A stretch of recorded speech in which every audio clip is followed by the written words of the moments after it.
Abonnez-vous massivement sur notre chaîne chrétienne Prince Mavouba Pro TV. N'hésitez surtout pas de liker la vidéo et si vous êtes nouveau, abonnez-vous et décrochez la cloche des notifications pour ne rien rater.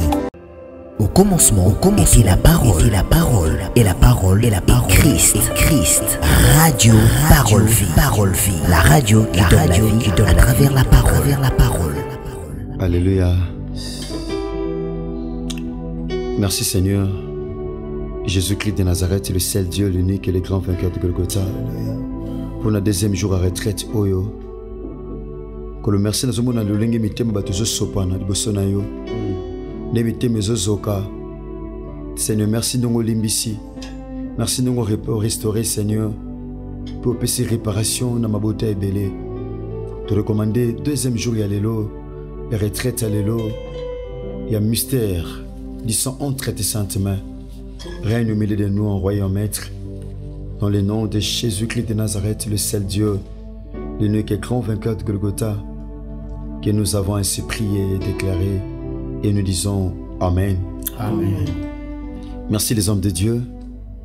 Merci chers papa et maman, chers bien-aimés dans le Seigneur, chers auditeurs de la radio Parole Vie, la RPV, de Kozo Samenabiso, Bandag Nabiso Milulu au lobby, Tom Soupen de Kozuli Bakwa Bandanabiso Kaka Lelo, Nakata retraite au libre, une retraite internationale, bien-aimé dans le Seigneur, au Tozo Bondela, Mamsou Bazana YouTube, Mamsou Bazana de la TV à Awa, na Congo, Mamsou bien-aimé dans le Seigneur, Bozana Biso na WhatsApp, Topé na ba réseaux sociaux Moussous, Tika Bolingongolo Pebolam ya Christ Bilabino bien-aimé, c'est vrai, Tolobela sur les mystères du sang.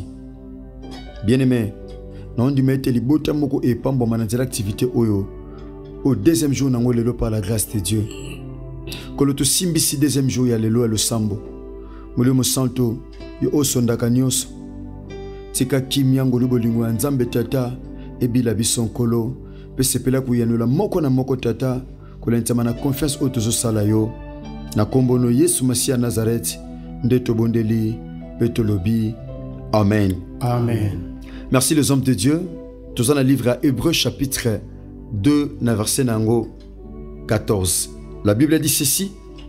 Ainsi donc, puisque les enfants participent au sang et à la chair, il y a également participé lui-même, afin que par la mort, il anéantit celui qui a la puissance de la mort, c'est-à-dire le diable, et qu'il délivra tous ceux qui, par crainte de la mort, étaient toute leur vie retenus dans la servitude.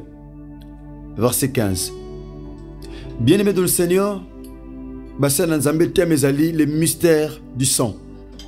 Mystère, c'est tout simplement ce qui n'est pas connu de tous. Bien-aimés, dans nos familles, il y a des secrets. Il y a des choses que nous ne connaissons pas. Il y a des choses que nous ignorons. Voilà pourquoi la Bible dit « Invoque-moi ». Nzambazol banamkana Jérémie, invoque-moi, je te répondrai, je te montrerai, je t'annoncerai.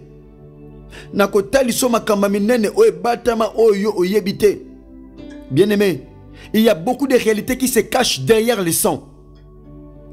Il y a beaucoup de réalités, mon frère, ma soeur. Tu définis ça qui sang. Le sang, c'est la race. Le sang, c'est la vie. Parce que Lévitique a le bien au chapitre 17, verset 11. Car l'âme de la chair est dans le sang. Le sang crie. Tout le monde a dit comment Caïn, dans Genèse chapitre 4. Atuni Caïn, qu'as-tu fait? Abi la voix du sang de ton frère crie jusqu'à moi. Mongongo, Yamakila, Yanlekino Obel aussi du Koboma. Ezo Ganga. Ezo mata, ezo chamakelele. De la même manière, le sang de Dieu, le sang de Jésus-Christ de Nazareth aussi crie. Le sang qui crie plus fort que le sang d'Abel, c'est celui de Jésus-Christ de Nazareth, le seul Dieu et l'unique et grand vainqueur de Golgotha. Bien-aimé dans le Seigneur, Père, tout ce qu'autant dans le livre Hébreux, la Bible dit ceci. Puisque les enfants participent au sang, bien-aimé, nous participons au sang. Comment? Parce que nde tobota mabwe mes frères, mes sœurs. To hérita makila ba koko na biso. To hérita makila ya ba maman, ya ba tata ba bota biso. Comme preuve, so ba sali test ADN. Bien aimé. Bon mona makila oza pa na tata, c'est le même sang oza pa mwana. Pourquoi? Parce que mwana azo bénéficier na sang ya tata. Azo bénéficier na caractère ya tata. Azo bénéficier na makila. Pourquoi? Parce que aza ko participer na makila. Makila est transmettre kapé caractère. Makila est kota kapé mutu na alliance.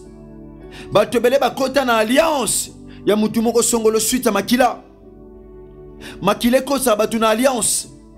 Beaucoup de gens aujourd'hui bandeko belé abasi ba kota na alliance na famille mubali na nzela makila. Ba yokana ba sangani ba sali mwana na nzela mwana wana tout le monde alliance ekoti parce que ba produit makila ba produit mwana ba tebele ba kota na alliance diabolique na nzela à sang. Bien aimé, nous participons au sang. Okolo bangai na makila makasi yaya. Sachez-le très bien. Satan banga makila te. Oh bébé pe bakunda mutolo na ngate. Satan na tina te ayebe pe bakunda mutolo no mon frère, ma soeur. Makila et bombi ba réalité spirituelle et belé. Le sang cache plusieurs réalités spirituelles, mon frère, ma soeur. Okolo bake ah famille zana kindoki. Na bois ici famille na ke vivre ailleurs. Mais bien aimé, ezalo kola nguma. Mutu akimi na maki nguma. Yaya, nguma on comprend que ane loro nanga. Ana semence nanga. Bien aimé. Makila écoute ça batuna alliance. Au réaliser les hommes de Dieu. Ceux qui famille au botama et que bandoki baza tope koko azalaki ndoki mais papa zandoki te. Ceux qui le semblent za makasité, ceux qui font des prières za makasité, oko réaliser yope moi nos zandoki te mais okozala yaya okozala na facilité à kozwa kindoki. Ceux qui ba pio kindoki to oliena ndoki ezana ba tebele bazwa kindoki. Pourquoi? Parce que ndoki a pia eloko kindoki ya mutu apesi eloko ekutani na makila kindoki o yaza nango donc ekutani o réaliser automatiquement pe mutu azwa kindoki. Mais zana ba tebele allié sika mona ndoki ndoki apesi eloko allié akoki te ko pesa kindoki non plus parce qu'asambelaka mais parce que makila mwana naza nango ben teseda kindoki ça te na famille wana au réaliser. Bien aimé dans le Seigneur, bisobana tozo participer na sang, tozo participer na makila. Mon frère, ma soeur, ba réalité spirituelle oza na kata famille, to hériter ngo na nzela sang.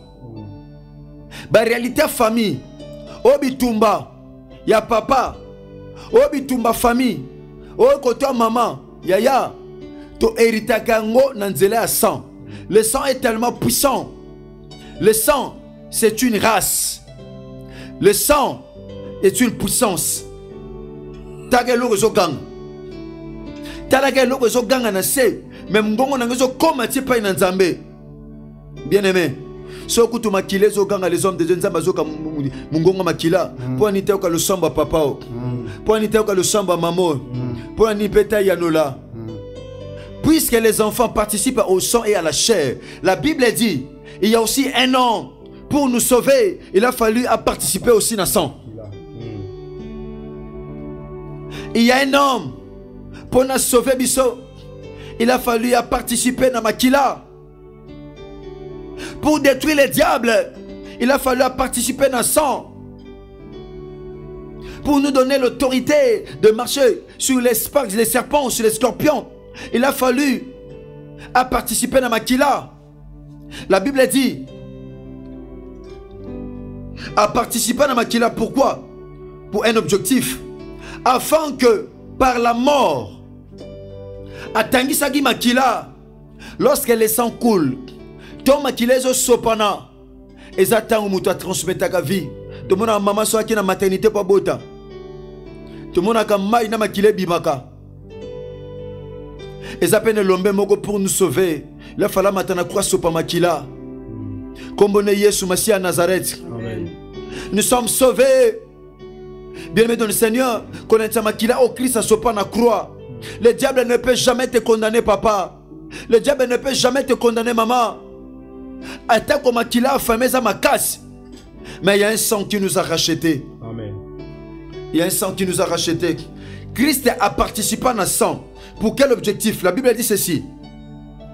Afin que par la mort, Nanzela liwana yo Yesu Masia Nazareth. Oh, Kolo. Tomba mo santo. Yes. Par sa mort, Nanzela liwa mo kondi. La Bible dit il anéantit celui qui a la puissance de la mort.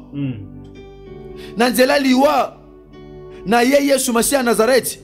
Asepela ki akufa. Alekane kulusu. Nanzela liwa na ye a détruit puissance. Yamakila a détruit puissance. Yaliwa parce que makila ba tata fongola biso ekuki aliwa. Makila ba maman fongola biso ekuki aliwa. Afin que par sa mort il anéantit celui qui détient la puissance de la mort. La Bible dit et qu'il délivra. Il nous a délivrés par l'œuvre de la croix. Il nous a délivrés par son sang. Il nous a rachetés par son sang. A son babiso na mbongote na wolote. Il a plu à Dieu de nous racheter par son sang précieux. Chers bien-aimés dans le Seigneur, on a été rachetés à un grand prix. On a été rachetés à un grand prix. Le prix de notre rachat, c'est le sang de Jésus-Christ de Nazareth. Le prix de notre rachat, c'est le sang de l'agneau de Dieu. Le prix de notre rachat, c'est la vie de Dieu. Nous valons le prix de notre salut. La vie de Jésus-Christ de Nazareth. Le seul Dieu et l'unique et grand vainqueur du Golgotha. Les hommes de Dieu, la Bible dit, il anéantit celui qui a la puissance de la mort, c'est-à-dire le diable. Et qu'il délivra tous ceux qui, par crainte de la mort, étaient toute leur vie retenus dans la servitude. Nanzela makila sopa, na mabomba mia makila oya sopa, et ça lui était ekango la biso, nanguya liwa, nanguya satana, ekango la biso na boumbo satana, ekango la biso nanguya péché. Son sang, bon comme un mystère, il y a makila Christ. Et pour nous racheter. C'était pour nous délivrer. C'était pour établir une nouvelle alliance. Mais ne m'abonne pas aux amis. On dit mananguya makila Christ. Ne te sois délivrance. Ne te sois l'opico. Ne te sois sécurité. Ne te sois protection. Il y a un homme qui a anéanti la puissance du diable. Satan a sarane la vie na ôté. Il y a un homme qui était monté à la croix. Il a anéanti la puissance de la mort. Parce que c'est le diable qui avait introduit la mort. Nanzela li sumu satana. Akota liwa. Mezana mutumo kwa longa ye. Yesu Masia Nazareth. Alonga na mbongo te. Alonga na wolo te. Alonga na palata te. Malonga na nzela makila. Bien-aimé, je crois que pendant que je suis en train de parler, je suis en train d'exhorter, je sens déjà la puissance du sang de l'agneau en train d'agir au milieu de nous. Je sens déjà la puissance du sang de l'agneau en train d'agir. Bien maintenant, Tika, deuxième partie, tu peux faire le monde en paix, Moussa Nzambe, Béjé Blanchard Mok, Bisous Tozana Bassin Nzambe dans l'ombre pour notre bon de la Pona Baraket. Bien maintenant, bon de Lio. Soyez dans ma kila famille, où ils ont déclaré, où ils ont réclamé, mais dans ma kila Moutumoko, où tu obéis cette fois-ci. Ezana pona ko sikola, ezana pona ko kangola. Garda titia le sambo zanango, toke na deuxième phase et le ngona musana nzambe Béjé Blanchard Moké, char de feu. Merci beaucoup l'homme de Dieu pour l'enseignement. Yes. Merci beaucoup cher peuple de Dieu. Binou bay vos amis de partout à travers le monde entier. Tika Yesu Christo Masia azwalokumu pe amimoni samali susu. Katina biso nanzela ya enseignement oyo pe ya losambo oyo tososala lisusu na mokolo ya lelo. Nayebi ke epai na Nzambe azar ezalaka te.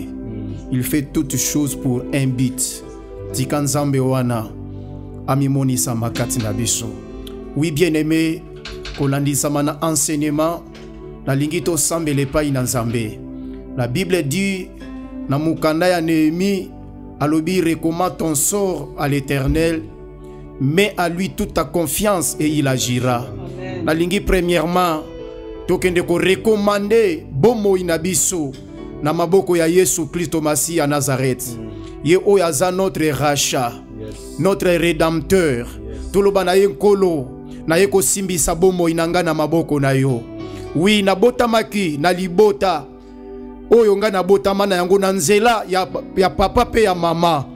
Kolo par rapport ya libota, par rapport ya makila ya famille oyo nga na botamaki na yango, ememaki nga na condamnation, ememaki nga na kati ya ba réclamation. Mais Bible lobi na biso na ba oyo nyonso bandimi yo pe ba yambi yo kolo mokonji pe mobikisi opesi bango bokonji ya kokoma bana na Nzambe. Et apôtre Paul azolo ba ete il y a plus de condamnation pour tous ceux qui sont en Jésus-Christ de Nazareth. Yango toto kene komitika na maboko na Yesu Masia koloba na ete Yesu Masia yo mokangoli yo mosikoli ya bombo inanga nde na maboko na yo na ye ko recommander, nde na maboko na yo na ye ko simbisa bombo inanga epai na yo. Zwa contrôle, zwa possession ya corps, âme, esprit nanga, même ya libota nanga. Yesu Masia na contrôle ya nyonso. Tout bonde na komba Yesu Masia Nazareth. Mosantu na lola nzamba bomo Yesu Kristo Masia Nazareth nzambe na nguya. Topusa nyepai na yo mosantu, topusa nyepai na yo moyenge bene. O Yawe nzambe tata, mosantu na lola nzambe na nguya. Nzamba bomo epe ya bikamwa libota makila ya watata, makila ya mama, makila ya famille ekondanaki nga na yebe tokolo. Bible solo bananga eloko moko de Yesu Masia que c'est par mes blessures et la joie sauvée. Et la Bible dit et comment ton sort à l'Éternel, mets à lui toute ta confiance et il agira. Yango na poussa yepai na yo, yango na poussa yepai na yo, na ye ko recommander, na ye ko simbisa longo inanga na maboko na yo, na ye ko simbisa corps, âme, esprit nanga. Yo ne maître, yo ne seigneur, yo ne sauvé, yo ne bouclier, yo ne paraclet, yo ne osasani nanga. Notre Seigneur est sauvé. Yesu Masia Nazareth. Zamba bobo, na ye ko simbisa, na ye ko simbisa bombo inanga, na ye ko simbisa libota nanga, na ye ko simbisa libota nanga. Papa pe ba mama, bandeko nyonso, famille ya Radio Parole Vie, famille ya Radio Parole Vie, oyo baza branché na moment oyo bakoti na kati ya programme ya retraite de prière elongo na biso na Radio Parole Vie et partout à travers le monde. Ipa nyonso bazwami oyo bazobondela na biso elongo tata, na ye ko déclarer, na ye ko simbisa, na ye ko recommander bongo ya boko na boko, famille boko na boko epai na yo Yesu Masia Nazareth. Osanta lola Yesu Masia, maître de nos esprits, soit contrôle, soit possession, soit contrôle pe possession ya mabota, ya ba famille, ya bomo, ya ba papa, ya ba mama, ya ba ndeko basi pe libali. Yesu Masia Nazareth, kosikoli pe mokangoli, kosikoli pe mokangoli na maboko na yo, na maboko na yo Yesu Masia, notre maître, na maboko na yo Yesu Masia, notre Seigneur, notre sauvé, na maboko na yo Yesu Masia, neto simisi, neto kabi, neto présenter, neto recommander, mabota nyonso, na maboko na yo, telema, Yesu Masia, soit possession, soit contrôle, soit contrôle, soit contrôle, soit possession, soit contrôle pe possession, ya mabota pe ya ba famille, ya ba ndeko nyonso, parce que yo ndo zanzambe, oyo lebina nyonso, oyo zalobiko, oyo zalobiko, Yesu Masia Nazareth, Yesu Masia Nazareth, Yesu Masia Nazareth, Yesu Masia Nazareth, soit contrôle, soit possession, dominer, régner na yo, parce que yo ndo zanzambe, parce que Au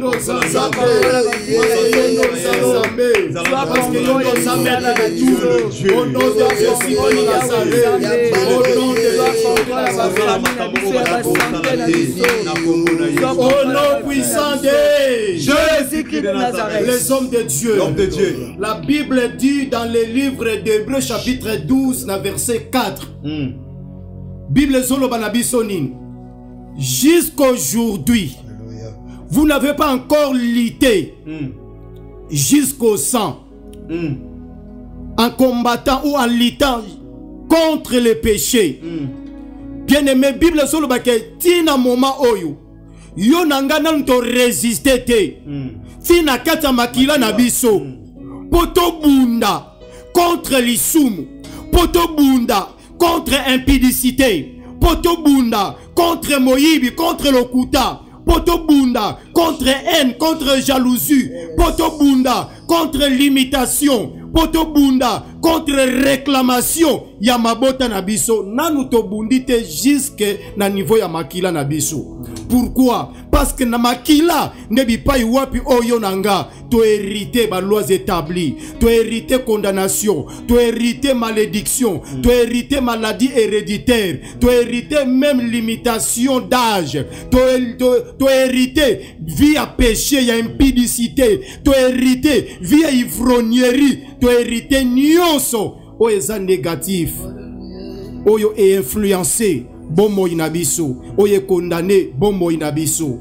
Parce que tu hérité yango au travers ya makila, ya batata pe ba maman, ya ba koko nabiso. Na bondeli aussi s'il vous plaît avec tout le respect. Otomboli lobo comme obali likolo.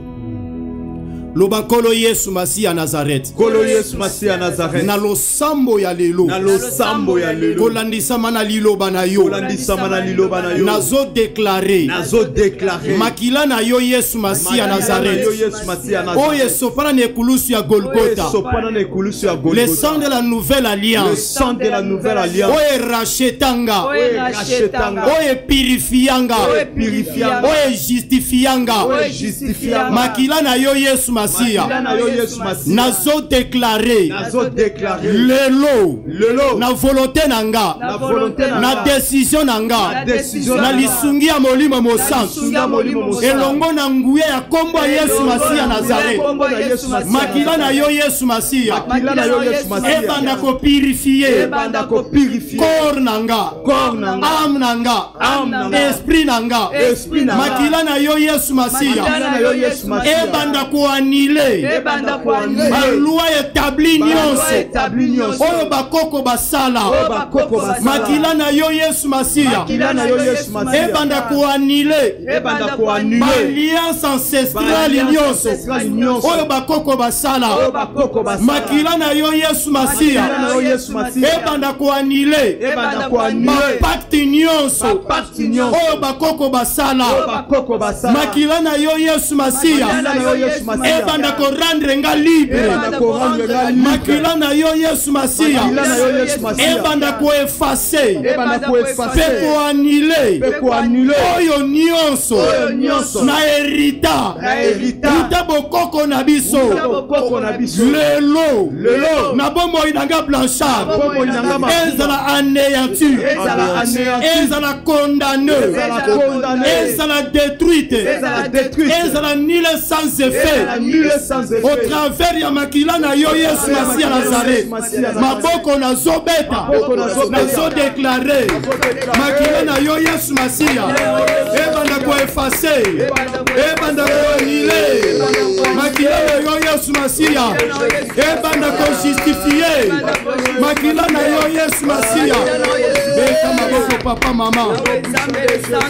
Beta maboko papa mama mon frère ma soeur. Beta maboko. Beta maboko. Banda ko déclarer. Makila na Yesu Masia Nazareth. Le sang de Jésus. Le sang de Jésus. Le sang de Jésus.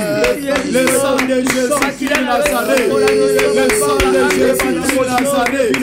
Le sang de Jésus. Le sang de Jésus.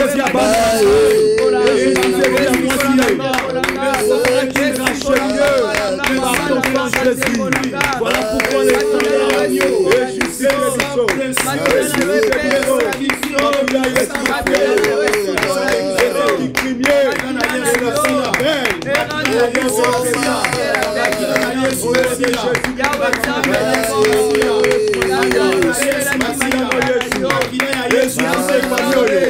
Makilano Yesu, et justifié famille, Makilano Yesu, et justifié famille, et annulé, non son exaltation en été, Makilano Yesu, et annulé en haut, la combo est annulé, et acte nyonso, ordonnance nyonso, Makilano Yesu annulé, et annulé condamnation en famille nana. Makilano Yesu annulé, et annulé, et annulé, et annulé, et annulé, et annulé. Le salat Satan na vinanga. Makilano annulé, Makilano annulé. Na Congo na Yesu. La nouvelle alliance.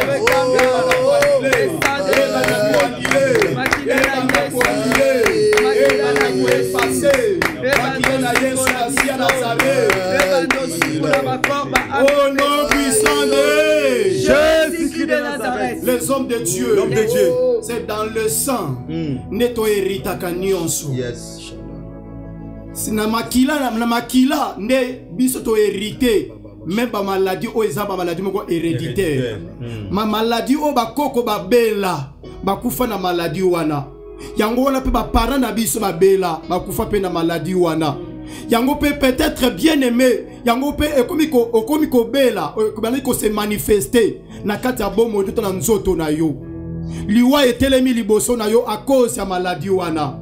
Pourquoi? Parce que eza maladie moko oyo o hérita. Depuis bakoko et bakoko na bino ba bela même maladie. Peut-être eza maladie moko ba lakela ke bango ya ko lakela. Suite ya ba be moko bakoko ba salaka.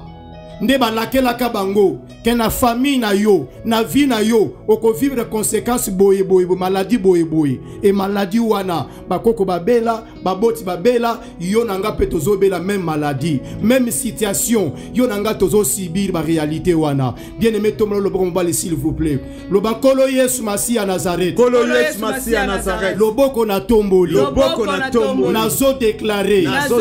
Makila na yo Yesu Masi à Nazareth. Oye sopana ne kulusi ya Golgotha. Oye kanga koleka makila ya peine. Oye justifiaka. Oye sanctifiaka. Lelo makila na yo Yesu Masia. Et justifienga. Na maladie héréditaire. Oyo na hérita. Uta bokoko na biso. Makila na yo Yesu Masia Nazareth. Et justifienga. Na pauvreté. Et justifienga. Na condamnation. Et justifienga. Na célibat prolongé. Na stérilité. Et justifienga. Na chômage. Et justifienga. Na ba réclamation. Makila na yo Yesu Masia Nazareth. Et libérenga. Et justifienga. Kobanda lelo. Kakandenge komama. Il n'y a plus de condamnation. Pour tous ceux qui sont en Jésus-Christ Nazareth. Lelo.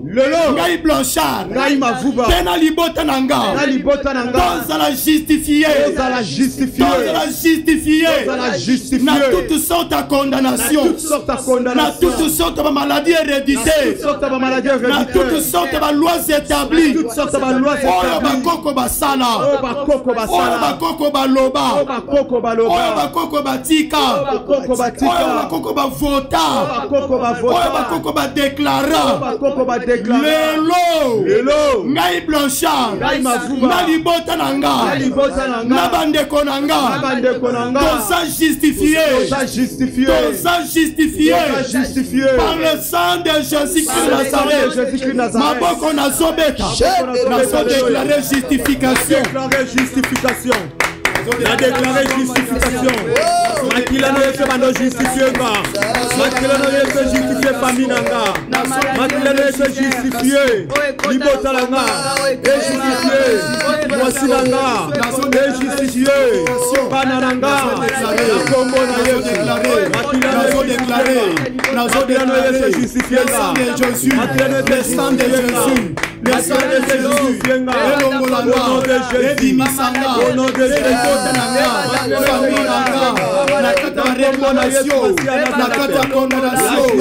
La réclamation, la maladie héréditaire, la maladie héréditaire, la maladie héréditaire, le sang de Jésus,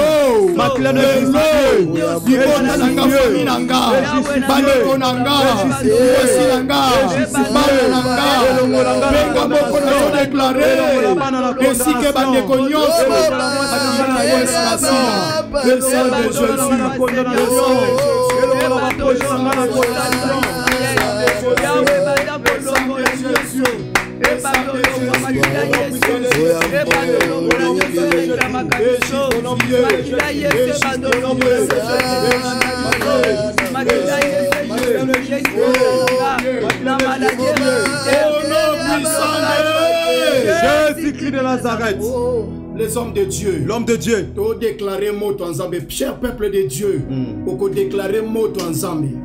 Moto wana ekota ti na kata ba veine, ti na kata ba os, ba moelle épinière, ti na kata makila, moto en Zambie ekota, moto en Zambie consumé pe tumba, nyonso oyo o hérita, d'une manière négative, na kata ya famille oyo botama. Bien-aimé, tombez le boko s'il vous plaît. Lobakolo Yesu Masi à Nazareth. Kolo Yesu Masi à Nazareth. Ngai Blanchard. Ngai Mavuba. Na telemi. Na telemi. Elongo na yo Yesu Masi. Elongo na yo Yesu Masi. Na lo sambo ya lelo. Na lo sambo ya lelo. Loboko na tomboli. Loboko na tomboli. Na so déclaré. Na so déclaré. Moto na yo nzambe. Moto na yo nzambe. Epela. Epela. Na corps. Na corps. Na âme. Na âme. Na esprit nanga. Na esprit nanga. Moto na yo nzambe. Moto na yo nzambe. Etumba. Etumba. Pe ezikisa. Ezikisa. Nyonso oyo na herita. Na bakoko nanga. Na baboti babotanga. Na nzela ya makila. Oyo nga na herita. Na bakoko nanga. Soki eza maladie. Soki eza pauvreté. Soki eza condamnation. Même sorcellerie du sang. Sorcellerie inconsciente. Lelo. Nyonso. Eza ko influencer vie nanga na échec na condamnation na pauvreté lelo eyamba feu maboko na zobeta moto na yo nzambe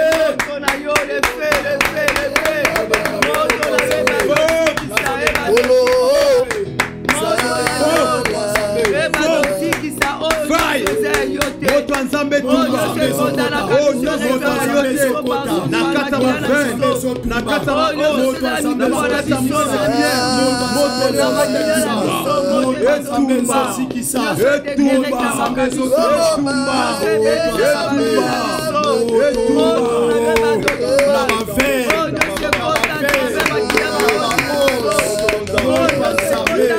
na makila nyonso na herita na makila nanga na herita maladie hérédité na herita maladie incurable nyonso na herita na bokoko na biso banoise établi ba ordonnance ba cérémonie ba pratique ba alliance maléfique lelo eyamba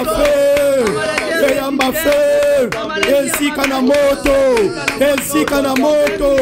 moto nzambe kota moto nzambe kota moto nzambe pela moto nzambe pela moto nzambe pela moto nzambe pela moto nzambe pela moto nzambe pela moto nzambe pela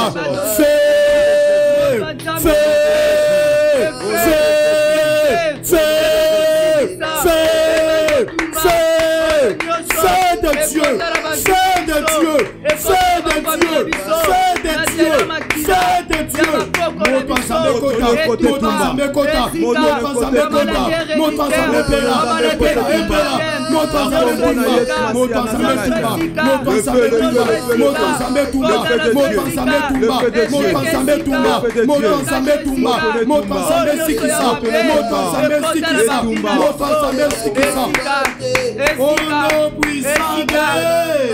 Jésus-Christ de Nazareth.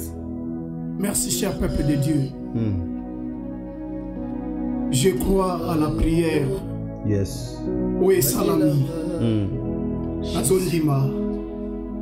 Il y a des familles à délivrer. Amen. Il y a des familles qui ont témoigné pour ensemble. Amen. Il y a des familles qui ont bimanasi à loi. Amen. Nakati à alliance. Oui, bakoko basala. Yes. Ata basala ka alliance wana na bilima ya mai. Na banganga na ba marabu na ba magicien. Ba sacrifier toute une avenir.